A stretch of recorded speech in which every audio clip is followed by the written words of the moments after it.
तो नमस्कार साथियों। तो बताइए कि आप लोग कैसे हैं? सब बढ़िया? सभी अपना अपना तैयारी में लगे होंगे, ठीक है। मुझे आशा है कि हमको विश्वास भी है कि तुम लोग बहुत पढ़ाई करते हो। देखो, तुम लोग पर तो अभी लोड तो होगा कि सर अभी तो 5-5 विषय पढ़ रहे हैं। तुम्हें में तुम्हें पढ़ेगा तुम्हें समझ में आ जाएगा। अभी ऑब्जेक्टिव नहीं चल रहा है, इसलिए तो अभी ऑब्जेक्टिव चल रहा है, उतना टेंशन नहीं लेना है। ट्वेल्थ में बहुत मेहनत करना है।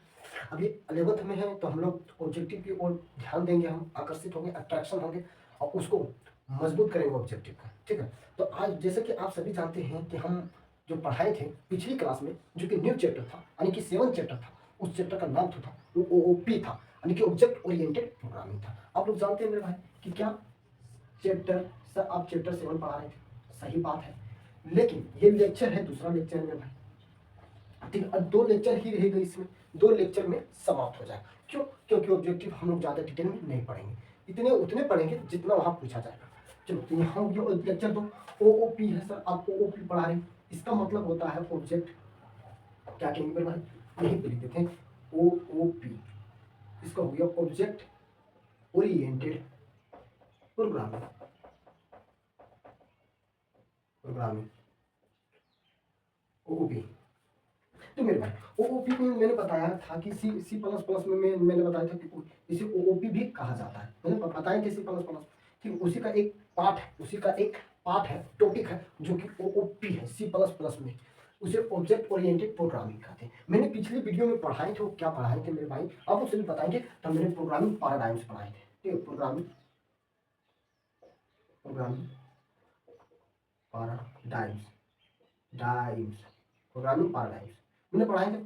प्रोग्रामिंग पैराडाइम्स, तो प्रोग्रामिंग पैराडाइम्स हम लोग बेहतरीन रूप से पढ़ाए थे। इसका हम 3 टाइप्स में पढ़ाए थे, ठीक है। अब प्रोग्रामिंग पैराडाइम्स क्या बताए थे, तो हम मैंने कहा कि मैंने कहे थे कि ये नियम है, मान लो, तो नियम को हम क्या कर सकते हैं, बना सकते हैं, बना सकते हैं, ठीक है, बना सकते हैं और इसे लागू कर सकते हैं। तो जो बनाना के हम क्या कहते हैं, मेथोडोलॉजी, ये बोले थे। अब इसको क्या कहते हैं, बनाना। तो बनाने की हम क्या बताए थे कि डिजाइनिंग करना है, मैंने डिजाइनिंग करना, तो इसको हम क्या कहते हैं, डिजाइनिंग करना,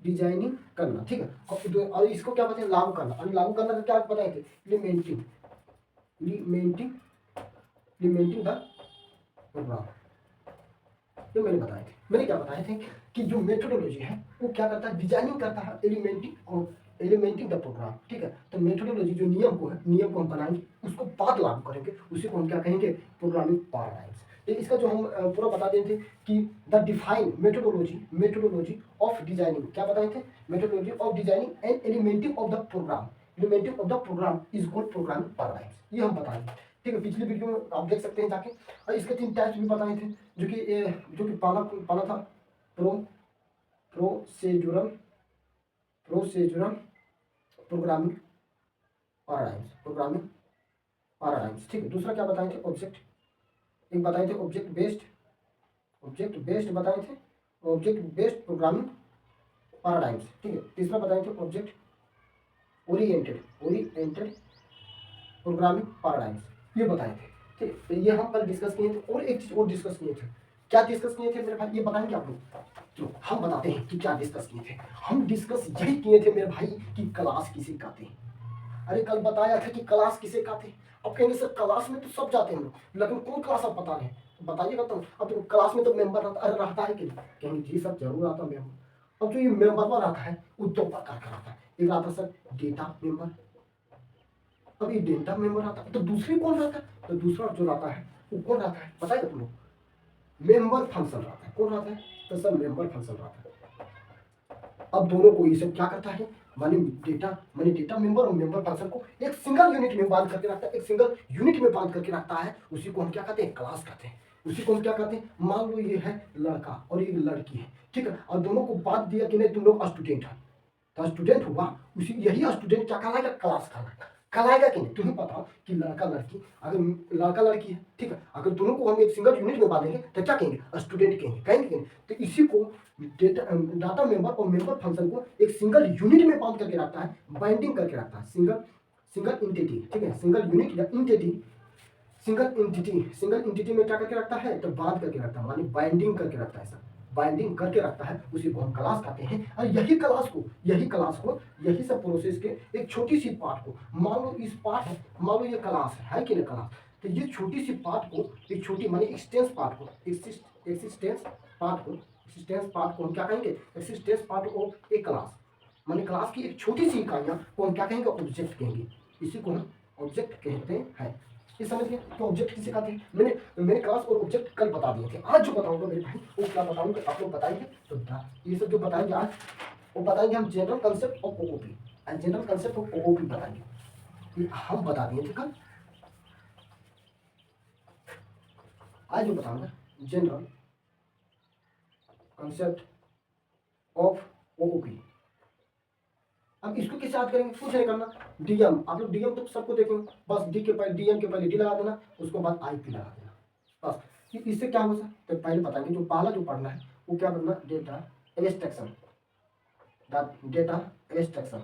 जो दूसरा पढ़ना है डी से, ये हो गया डेटा एब्स्ट्रैक्शन। जो दूसरा पढ़ना डेटा इनकैप्सुलेशन, और जो तीसरा पढ़ना है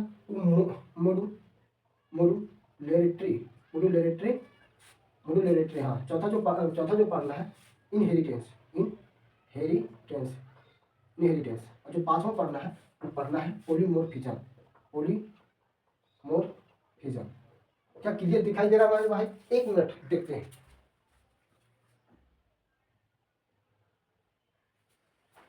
तो क्लियर तो दिखाई दे रहा। तो हम क्या पढ़ेंगे कि पहले पढ़ेंगे डेटा एब्स्ट्रैक्शन, दूसरा डेटा इनकैप्सुलेशन, तीसरा मॉड्यूलरिटी, और जो चौथा है वो इनहेरिटेंस, और जो बाद में पढ़ेंगे पॉलीमॉर्फिज्म में पढ़ेंगे कि कुछ नहीं, इसमें क्या होता है पॉलीमॉर्फिज्म में, कि पॉलीमॉर्फिज्म में होता है कि मान लो सेम मैसेज को अलग क्लास में सेंड करना, उसी को क्या कहते हैं पॉलीमॉर्फिज्म। पॉली का मतलब होता है बहुत, पॉली का मतलब होता नहीं, ठीक है, ये बताएंगे। लेकिन सबसे पहले हम क्या बताएंगे, पहले यहीं चलिए, पहले डेटा एब्स्ट्रैक्शन बताते हैं, ठीक है। डेटा एब्स्ट्रैक्शन क्या आते हैं, तो चलो डेटा एब्स्ट्रैक्शन पढ़ाते हैं। पालो ये डेटा एब्स्ट्रैक्शन, तो ये बताएंगे आप लोग, कोई जानता है तो बताएगा, आप कमेंट करके बताओ कोई जानता है। चलो देते कुछ मिनट के लिए देते हैं, देखते कौन कौन बताते हैं, ठीक। चलो अब हम बताते हैं कि रिप्रेजेंटिंग, ठीक है, क्या कहेंगे रिप्रेजेंटिंग, मान लो रिप्रेजेंटिंग, और रिप्रेजेंटिंग माने क्या होता है सर, दिखावा, यानी दिखाना। अब ये क्या दिखाता है सर, ये तो कुछ दिखाता है, लेकिन क्या दिखाता है, इनिशियल फ्यूचर को दिखाता है, यानी कि जरूरत फ्यूचर को दिखाता है, गुण को दिखाता है, एक गुण को दिखाता है, मानी इनिशियल फ्यूचर को दिखाता है, इनिशियल फ्यूचर को दिखाता है विदाउट बैकवर्ड डिटेल, मानी बिना विवरण, मानी बिना पिछले विवरण के, बिना किसी तैयारी के, बिना किसी विवरण के, बिना किसी बैकवर्ड ग्राउंड के, ठीक है, बिना किसी तैयारी के ये क्या करता है, इनिशियल जरूरत चीजों को दिखावा करता है, उसी को हम क्या कहते हैं, उसी को हम डेटा एब्स्ट्रैक्शन कहते हैं, कि डेटा को अपने एक क्या किया, सेव करके अच्छे से रखा। तो इसे क्या कहेंगे कि एब्स्ट्रैक्शन विदाउट, क्या कहेंगे विदाउट बैकग्राउंड डिटेल, यानी बिना किसी बैकवर्ड ग्राउंड डिटेल के इनिशियल फ्यूचर को प्रेजेंट करना, दिखाना, उसी को हम क्या कहते हैं, उसी को हम डेटा एब्स्ट्रैक्शन कहते हैं। नहीं समझ में आया? चलो एक बार और बता देते हैं कि मानो ये क्या करता है, डेटा एब्स्ट्रैक्शन दिखावा करता है, दिखाता है, और क्या दिखाता, तो जरूरत गुणों को दिखाता है, बिना किसी बैकग्राउंड डिटेल के, बिना किसी बैकग्राउंड माने पिछले डिटेल के, बिना पिछले डिटेल के इनिशियल फीचर्स को रिप्रेजेंटेटिंग करना, उसी को हम क्या कहते हैं, डेटा एब्स्ट्रैक्शन कहते हैं। चलो एक बार हम देखते हैं इसकी परिभाषा की ओर देखते हैं, और इसकी परिभाषा क्या कहते हैं, डिफिनेशन क्या कहते हैं, कि द एक्ट ऑफ रिप्रेजेंटेटिंग, क्या कहेंगे, रिप्रेजेंटेटिंग, तो ये क्या हुआ, इनिशियल का मतलब होता है जरूरत, फीचर का मतलब होता है गुण, ठीक है, गुण क्या होता है, गुण, यानी क्या गुण है।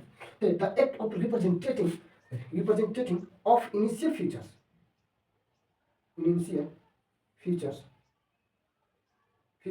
विदाउट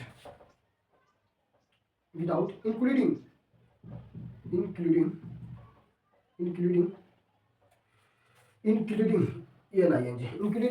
background detail, माने बिना किसी बैकवर्ड डिटेल के हम इनिशियल फीचर्स को रिप्रेजेंटेटिंग करते हैं, उसी को हम क्या कहते हैं, डेटा एब्स्ट्रैक्शन कहते हैं। ये समझ में आ गया। अब अगली चलते हैं।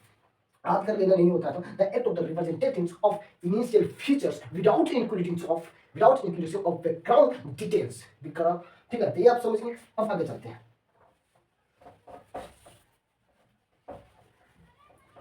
अब दूसरा क्या बताए थे सर, अब तो डीएम यहीं पर तो लिखा मैंने डेटा इंस्ट्रक्शन होंगे। अब कहेंगे डेटा इनकेप सॉल्यूशन। ठीक है, दूसरा क्या कहेंगे, डेटा इनकेप सॉल्यूशन। इनकेप सॉल्यूशन इनकेप सॉल्यूशन में क्या कहेंगे, अरे अब क्लास पढ़े तो ये भी जानो कि दोनों का लगभग में क्या डिफिनेशन सेम ही होता है। लगभग में डिफिनेशन क्या होती है, सेम होती है। अब क्योंकि सब सेम होती है, इसका मतलब क्या होता है, डेटा मेंबर और मेंबर फंक्शन क्या होता है, एक सिंगल यूनिट में बांध करके रखता है। तो जी हाँ, एक सिंगल यूनिट में ही बांध के रखता है, उसी को हम क्या कहते हैं, इनकैप्सुलेशन कहते हैं।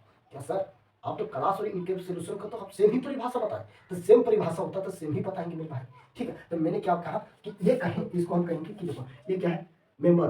मानो कि इसका मेंबर है, इसका भी एक मेंबर है। वो मेंबर में क्या कहेंगे, कौन सा मेंबर है, तो डेटा मेंबर है मेरे भाई। समझो थोड़ा सा समझो। मेंबर फंक्शन और क्या बताए थे क्लास में, तो कहेंगे मेंबर फंक्शन बताए थे सर, मेंबर फंक्शन बताए थे, मेंबर फंक्शन बताए थे। अब दोनों को क्या करता है, एक सिंगल यूनिट में बांध करके रखता है, सिंगल एंटिटी में बांध करके रखता है, सिंगल एंटिटी में बांध के करके रखता है, उसी को हम क्या कहते हैं, इनकैप्सुलेशन कहते हैं। तो इसकी परिभाषा आप लिख लेंगे। क्यों लिख लेंगे सर, क्योंकि हम पहले बताए हैं, क्लास का मैंने पढ़ा है। ठीक है, तो इसका हम लिख देते हैं तुम लोग। ठीक है, क्या लिखेंगे सर, आप लिख के बताइए तो क्या लिखेंगे। लिखेंगे द कहो, या तो मेरे भाई बाइंडिंग कहो। क्या हो, बाइंडिंग का मतलब होता है कि बांध करके रखना। ठीक है, the binding of data member and member function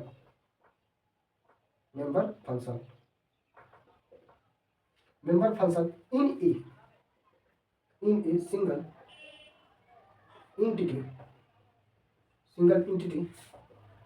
is called data encap solution। कम चल रहा है आज, क्या बात है। चलिए ये समझ गए। दूसरा, अब तीसरा चलते हैं, मॉड्यूलेटरी।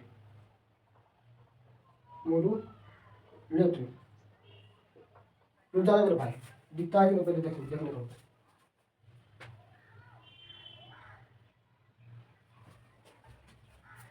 मॉड्यूलेटरी में, ठीक है, तो मॉड्यूलेटरी किसे कहते हैं, तो मानो प्रोग्राम है। ठीक है, ये मानो प्रोग्राम, मानना क्या ये है कि अब प्रोग्राम से हम क्या करते थे, तो पता है, कंपाउंड बनाते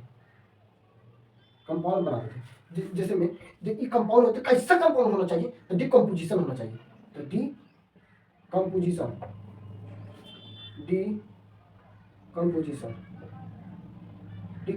ऑफ डाटा, मैंने डिकम्पोजिशन मैंने होता टूटना, माने टूटा हुआ। ठीक है, decomposition of program individual compound, माने अलग अलग इंडिविजुअल कंपाउंड में क्या होते हैं, ये होते माने डिकम्पोजिशन प्रोग्राम से इंडिविजुअल कंपाउंड में होना, उसी को हम क्या कहते हैं, मॉड्यूलेटरी कहते हैं। उसी को क्या कहते हैं, मॉड्यूलेटरी। जैसे में कहते हैं कि टूटी हुई माने टूटा हुआ प्रोग्राम क्या होता है, इंडिविजुअल यूनिट में होता है कि नहीं, इंडिविजुअल यूनिट में होता है, उसी को हम क्या कहते हैं, मॉड्यूलेटरी कहते हैं। ठीक है, तो इसको हम समझाते हैं अभी। ये हो यहाँ पर इसको जो परिभाषा लिखना क्या कहेंगे कि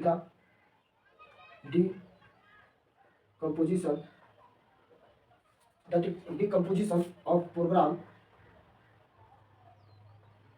ठीक है, प्रोग्राम इंटू इंडिविजुअल कंपाउंड। ठीक है, इंडिविजुअल कंपाउंड में कंपोनेंट का नाम है भाई, कंपोनेंट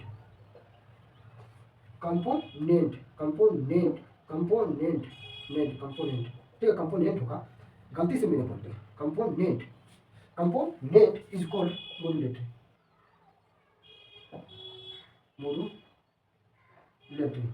क्या कहेंगे मेरे पास, फिर से एक बार समझ कि देखो the decomposition of programme into individual component is called modulatory. इसके सीधी सी समझना मेरे भाई कि देखो डिकम्पोजिशन जो होते हैं प्रोग्राम का, जो डिकम्पोजिशन माने जो टूटा हुआ हो जाता है, माने टूटी हुई डिकम्पोजिशन माने डिकम्पोज होना, माने क्या कंपोजर माने डी होना, यानी कि खराब हो जाना, ठीक है। तो डिकम्पोजिशन हो जाता तो उसी को हम क्या कहते हैं, अलग अलग कंपोनेंट में क्या कहते हैं, अलग अलग कंपोनेंट में हम क्या कहते हैं, बांट देते हैं, अलग अलग कंपोनेंट में कर देते हैं, उसी को हम क्या कहते हैं, उसी को हम मॉड्यूलेटरी कहते हैं। यानी कहेंगे कि the decomposition of programme into into into क्या कहेंगे, इंडिविजुअल कंपोनेंट इज कॉल्ड क्या, मॉड्यूलेटरी कहेंगे, modulatory.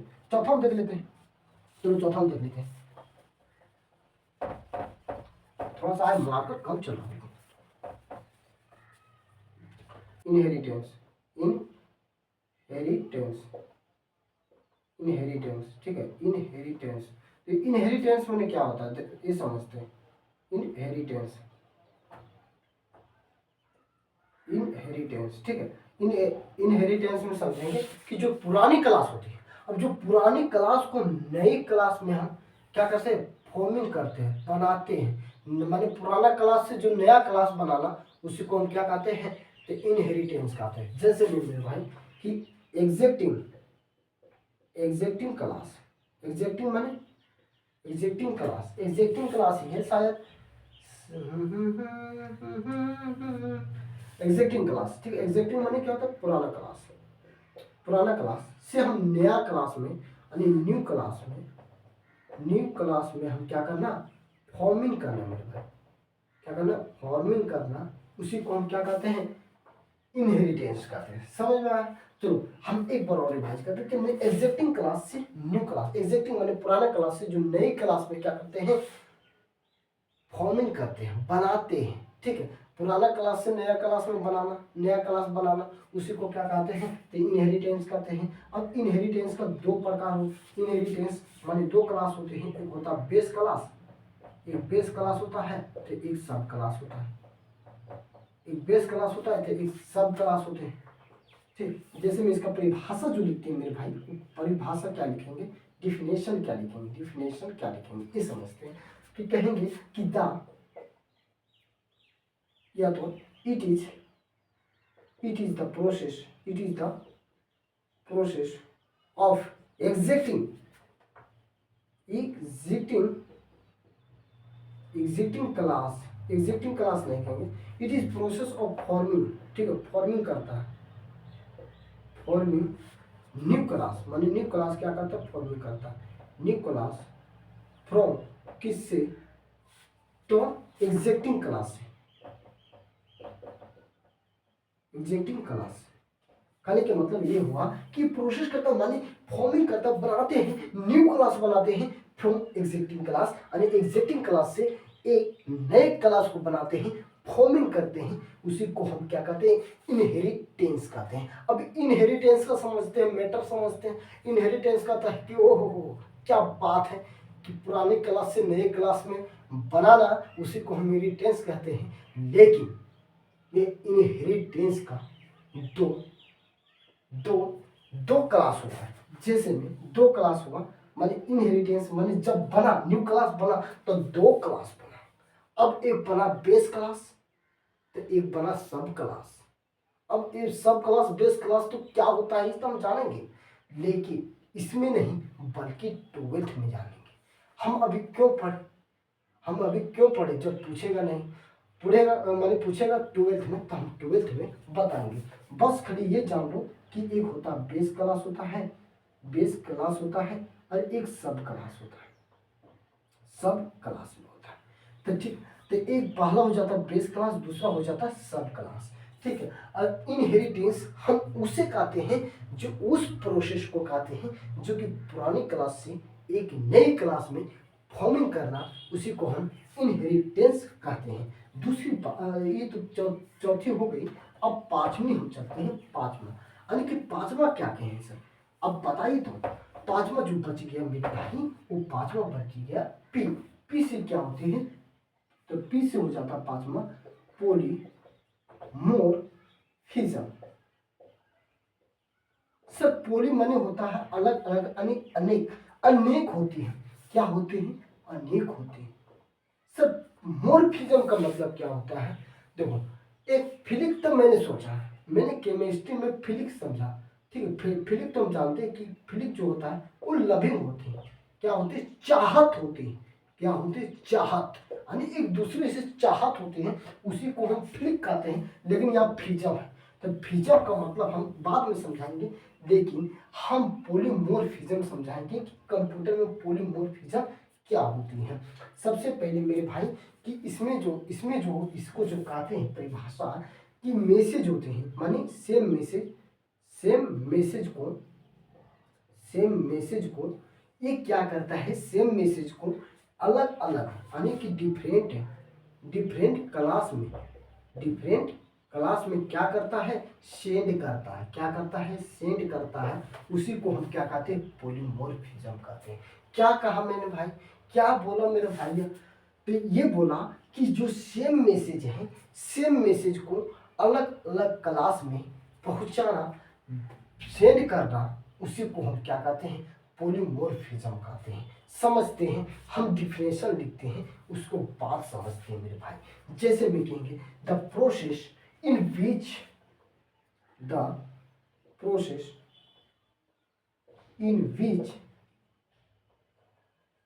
Same message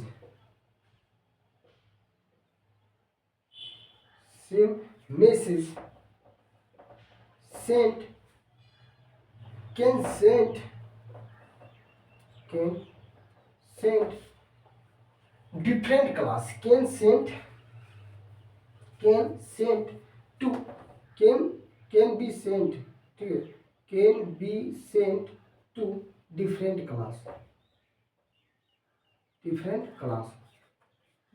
class is called polymorphism।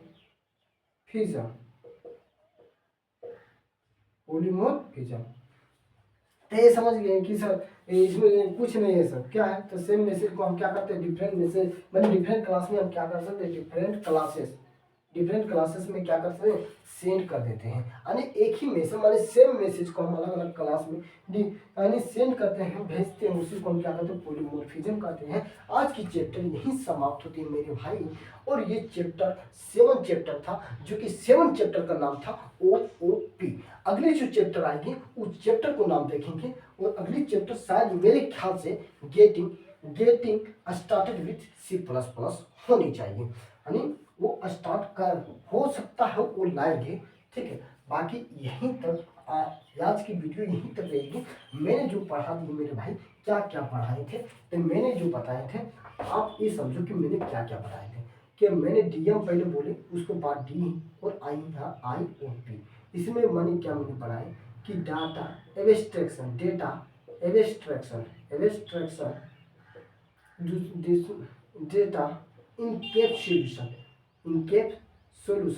और एम से मॉड्यूलेटरी, ठीक है, और इनहेरिटेंस और जो पांचवा जो बताया वो पॉलीमॉर्फिज्म, जो कि आप देख सकते हैं, ठीक है। तो इतना बताया, और जो पहले बताए थे क्लास बताए थे, और क्या बताए, ऑब्जेक्ट, ठीक है। तो इसमें ये भी देखना है कि जो डेटा इनकैप्सुलेशन है और क्लास का सेम डिफिनेशन होता है लगभग में, ठीक। तो ये आपको जानते हैं, मानी पूरा रिवाइज कर लेना है। आज की वीडियो यहीं पर आता है मेरे भाई, और अगली वीडियो तो लाएंगे ही। जय हिंद, जय साथियों।